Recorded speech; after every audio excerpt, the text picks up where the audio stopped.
যে ছবিটা দেখতে পাচ্ছেন এটা পৃথিবীর ইতিহাসে তোলা প্রথম সূর্যগ্রহণের ছবি, বা বলতে পারেন পৃথিবীর ইতিহাসে তোলা প্রথম মহাকাশের ছবি। 1851 সালে এই ছবি তোলা হয়। সূর্যগ্রহণ তো মানুষ হাজার বছর ধরেই দেখে আসছে, কিন্তু এর ছবি তোলার কথা কারো মাথাতেই আসেনি। 1851 সালে তখনকার ক্রোয়েশিয়ার রয়্যাল অবজারভেটরির একজন একদম অখ্যাত ফটোগ্রাফার জোহান জুলিয়াস বারকোস্কি এই ছবি তোলেন। উনি এতটাই অখ্যাত যে তার ছবি আমি নেটে খুঁজে পাইনি। আপনারা যদি সার্চ দিয়ে পেয়ে থাকেন তাহলে অবশ্যই কমেন্টে দিয়ে দিবেন।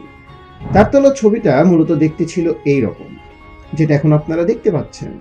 আশ্চর্যের হলো এটা কিন্তু আসল ছবি না, এটা আসলে 1891 সালে তার মূল ছবি থেকে রেপ্লিকা করে বানানো। বারকোস্কির তোলা যে ছবি আপনারা দেখতে পাচ্ছেন তা আসলে ডেগেরোটাইপ ছবি। এখন তো আমরা চাইলেই এক ক্লিকে ছবি তুলতে পারি, তখন কিন্তু এমন ছিল না। ফটোগ্রাফির ধারণা সে মূলত 1839 সালে লুইস ডেগারের হাত ধরে। এখন যেমন সবার হাতে ডিএসএলআর, তখন মানুষ এটাই ব্যবহার করত, কিন্তু এর ছবি তোলা এত সহজ ছিল না। যে ক্যামেরাটা দেখছেন এটা আসলে ডেগারোটাইপ ক্যামেরা। এর একটি ছোট্ট ছিদ্র দিয়ে আলো যে একটা রূপা ও তামার পাতে পড়তো, যা থেকে ছবি পাওয়া যেত। এর জন্য অনেকক্ষণ বসে থাকতে হতো ক্যামেরার সামনে।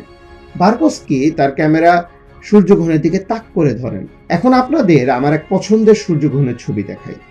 এই ছবি 2023 সালে তুলেছিলেন ফিল হার্ট।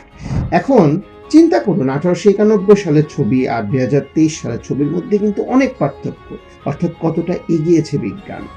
বারকোস্কি যদি ছবি না তুলতো তাহলে 172 বছর পর কি আমরা এমন সুন্দর ছবি পেতাম? আপনার বিবেচনা কি বলে? অবশ্যই কমেন্টে জানাবেন।